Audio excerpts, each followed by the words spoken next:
호소다 마모루라고 하면 신카이 마코토와 함께 일본 애니메이션의 미래를 이끌 거라고 많은 사람들이 입을 모았던 양대 산맥 중 한 명인데, 그런 감독의 신작인 끝이 없는 스칼렛이 개봉했음에도 불구하고 조용해도 너무 조용합니다. 더 솔직하게 말씀드리면 조용한 정도가 아니라 아예 철저하게 묻혔습니다. 우리나라보다 2달 먼저 개봉했던 일본에서 반응이 굉장히 안 좋았다는 소식이 쫙 퍼지는 바람에 단독으로 개봉한 CGV에서도 일찌감치 포기했는지 상영관 자체가 극히 드물어 보고 싶어도 볼 수 없다는 게 현실입니다. 아무리 그래도 그렇지 1월 19일을 기준으로 관객이 1만 명도 넘지 못했다는 건 실로 엄청난 충격이 아닐 수 없는데, 제가 바로 그 1만 명도 안 되는 관객 중 한 명입니다. 예전에 몇 번 말씀드렸다시피 개인적으로는 신카이 마코토보다 호소다 마모루의 작품을 더 좋아하기도 하고, 용과 죽음께 공주도 본 마당에 이게 뭔 대수겠냐 싶어 심야에 간신히 시간을 맞춰봤다가 주식시장에서 유명한 말이 떠올랐습니다. 여기가 바닥인 줄 알았는데 지하가 있더라. 제가 웬만하면 지나치게 자극적인 표현이나 비속어는 안 쓰려고 노력하지만 끝이 없는 스칼렛을 보고 나오는 길에는 뇌절이란 단어 말고는 제 심정을 달리 전달할 길이 없다고 확신했습니다.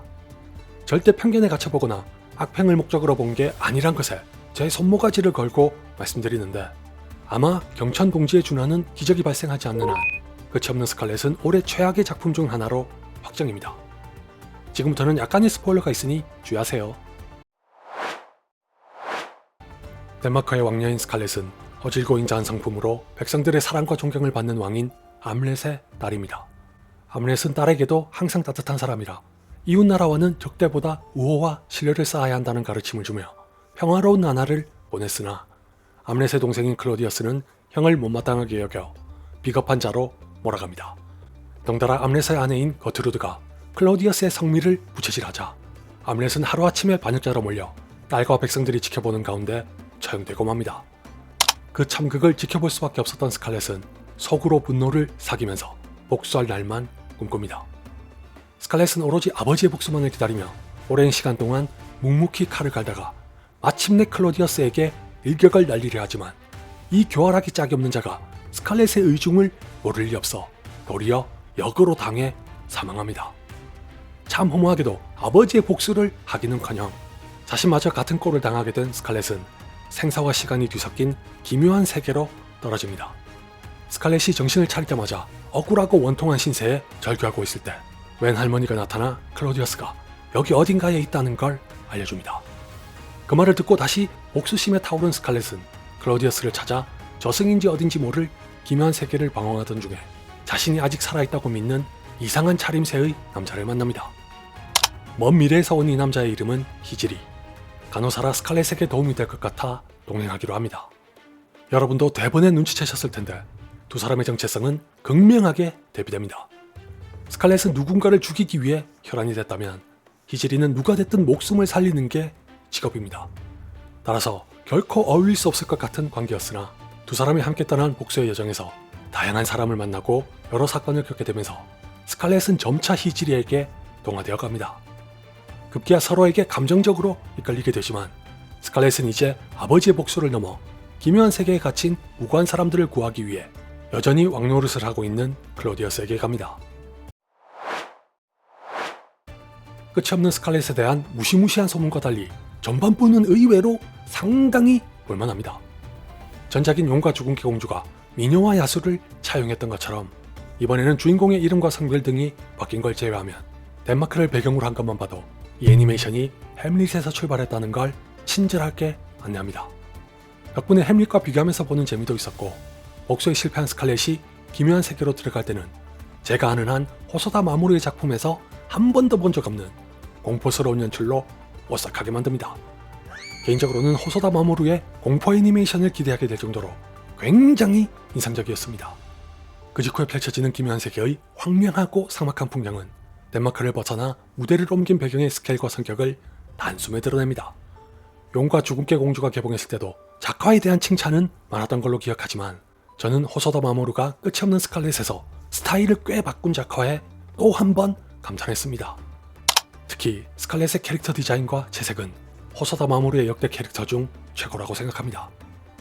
용과 죽음의 공주에서 일부 도입했던 3D 애니메이션이 끝이 없는 스칼렛에서는 대폭 증가하기도 했는데, 기묘한 세계에서 때때로 의도적으로 준 것 같은 이질감 외에는 대부분 실사와 맞먹는 완성도를 보여주고 있다는 것도 이 애니메이션의 장점입니다.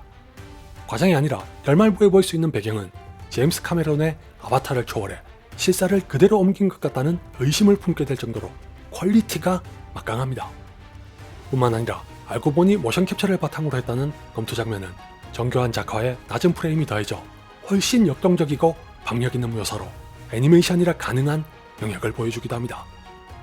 끝이 없는 스칼렛에 대해 제가 할 수 있는 칭찬은 목에 칼을 들이대고 쥐어짜도 여기까지입니다.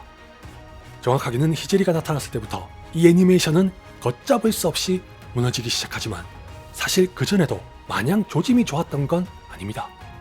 제 기억이 맞다면 끝이 없는 스칼렛은 프롤로그에서 기묘한 세계를 위태롭게 떠도는 스칼렛을 보여주면서 영화와 드라마 등이 흔히 하는 구성으로 관객의 흥미와 호기심을 유발합니다. 그 다음에 제목을 띄우고 덴마크에서부터 무슨 일이 있었는지 순차적으로 보여주는데 머지않아 스칼렛이 기묘한 세계로 간 후에는 프롤로그에서 봤던 장면과 연결이 안 됩니다. 자칫 중복으로 받아들여질 수도 있으니까 생략하려는 의도 같은 게 아니라 말 그대로 그냥 없었던 장면처럼 연결이 안 됩니다. 이 바람에 절로 용과 죽음의 공주가 떠올라 아직도 나아진 게 없는 것 같다는 불안이 엄습했습니다. 용과 죽음의 공주는 서사가 불친절 내지는 무성의해서 대충 얼버무리거나 빠르게 치고 나간다는 인상을 줬던 게 혹평의 주단의 원인이었던 걸로 기억합니다. 심하게는 호소다 마모루가 작가로서의 능력은 형편없다는 지적까지 있었던 게 끝이 없는 스칼렛의 전반부를 보면서 문득 떠올랐습니다.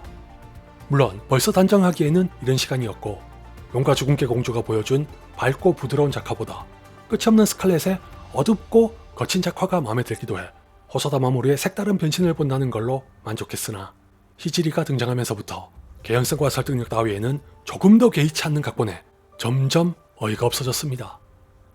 히지리는 스칼렛과의 대비로 주제를 강조하려는 호소다 마모루의 의도가 노골적으로 반영된 캐릭터입니다. 하고 많은 이름 중에 하필 히지리인 건 성스럽다고 할 때의 그 성을 뜻하기 때문입니다. 참고로 전 일본어를 거의 모르는데 히지리가 이걸 직접 대사로 알려줍니다. 이것만 봐도 알 수 있듯이 성스러운 의지의 현신과 다름없는 히지리에게는 현실 감각이란 게 전혀 없습니다.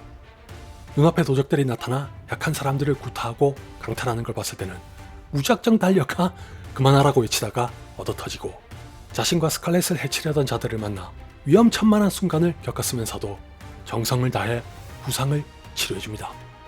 당연히 복수심에 불타는 스칼렛과는 완전히 다른 성격이라 둘이 티격태격하지만 이런저런 우여곡절을 거쳐 스칼렛의 복수심이 결국 누그러진다는 내용인데 방금 말씀드렸다시피 그 과정의 개연성과 설득력이 현저하게 떨어집니다. 까놓고 말하면 끝이 없는 스칼렛은 모든 면에서 호소다 마모루의 참담한 각본과 연출로 초토화됩니다. 가벼운 예로 저는 스칼렛이 히지리와 동행한 직후에 아버지를 죽인 사람 중 한 명인 볼티먼드와 맞닥뜨리고 나누는 대화를 들었을 때도 스칼렛의 태도를 납득할 수 없었습니다. 볼티먼드는 암넷이 처형되기 직전에 스칼렛에게 남긴 말을 들었다고 하는데 스칼렛도 아버지가 어떤 말을 했다는 건 압니다.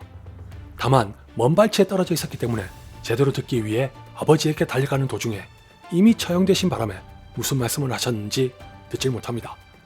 이 판국이면 볼티먼드의 말에 거짓말하지 말하거나 뭐라고 하셨는지 당장 이실직고 하지 않으면 죽이겠다고 하는 게 보통일 것 같지만 난 들리지 않았다고 자꾸 우깁니다. 아니 넌 2층 발코니에 있었으니 못 들었고 쟨 바로 옆에 있었으니까 들었겠지. 아무리 이성을 잃었어도 이게 맞냐? 둘의 여정에서 스칼렛에게 변화와 개심의 계기로 작용할 만한 에피소드는 이상할 만큼 3인칭 관찰자 시점을 고수한 탓에 정작 스칼렛의 심리가 어떻게 달라지고 있는지를 관객으로선 알 수 없다는 것도 심각한 결함입니다. 그 상태에서 후반부에 다다라 스칼렛이 갑자기 눈물을 터뜨리며 지금까지 스스로 걸어온 길이 뭔가 잘못됐다고 토로하는 걸 보면 공감과 동정 같은 안쓰러운 감정보다 당황스럽다는 반응이 나올 수밖에 없습니다. 아울러 이건 비단 시점의 문제만이 아니기 때문에 호소다 마모루의 연출도 결코 칭찬할 게 못됩니다. 설사 3인칭 시점으로 일관했더라도 관객이 곧 스칼렛의 시점으로 이 작품을 볼 수 있었다면 몰입과 이해는 자연스레 따라왔을 게 틀림없으나 대체 어떤 의중에서 나온 건지 모를 뮤지컬스러운 장면에 뜬금없는 난입이 그나마 남아있던 희망마저 박살냅니다. 장담컨대 토드 필립스가 조커 폴리아대로 했던 건 끝이 없는 스칼렛에 비하면 예술일 지경입니다. 제가 오죽했으면 뇌절이라고 했을 만큼 뒤로 가면 갈수록 진짜 아무 대책 없이 자기가 하고 싶은 대로 다 합니다. 예고편에 잠깐 나오는 장면이 개 중에서도 압권으로 히지리가 불러주는 노래를 듣다가 스칼렛이 차원의 문을 넘어 미래로 갑니다. 어떻게 해서 그게 가능했는지는 알턱이 있을 리 만무하거니와 미래로 온 스칼렛은 히지리를 비롯한 여러 사람들과 함께 노래를 부르며 군무를 시전합니다. 막말로 이건 실험 정신이 아니라 그냥 정신이 나간 거 아닌가 싶을 정도로 너무 어처구니가 없어 말문이 막힙니다. 이쯤 되면 이제 호소다 마모루가 이 작품으로 뭘 말하려는 건지 알고 싶은 마음도 싹 사라집니다.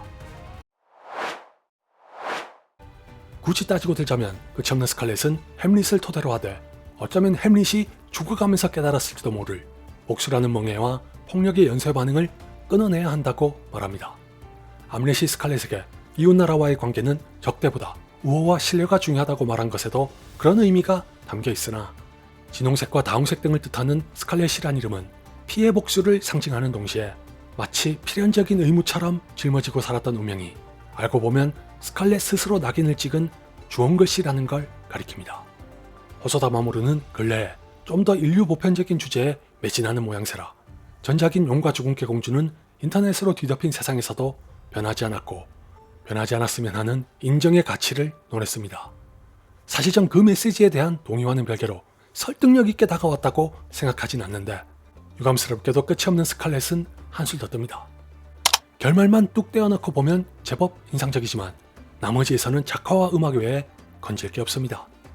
얼마 전에 캐셔롤을 리뷰하면서 소재와 의도가 좋은 것만 가지고는 절대 칭찬할 수 없다고 말씀드렸다시피 끝이 없는 스칼렛은 감히 뇌절이란 단어를 꺼내야 할 만큼 엉망진창입니다. 반지의 제왕의 한 장면을 연상시키는 결말부의 대혼란마저 스케일과 퀄리티는 대단한 수준을 자랑하는 와중에도 맥락을 파악할 수 없는 연출로 뭐가 어떻게 돌아가고 있는 건지 도통 가늠이 안 됩니다. 그 후에 스칼렛이 끝없는 땅에 도달해야 간신히 진정 국면에 접어들어 비로소 집중이란 걸 할 수 있었으나 뻔한 반전에다가 심파성 짙은 마무리에는 재차 고개를 절레절레 흔들게 됩니다. 솔직히 지금도 이해할 수 없는 괴상한 시도를 할 바에는 전반부에 보여줬던 스칼렛의 처절하고 암울했던 비주얼과 톤으로 일관하는 게 차라리 나았을지도 모릅니다.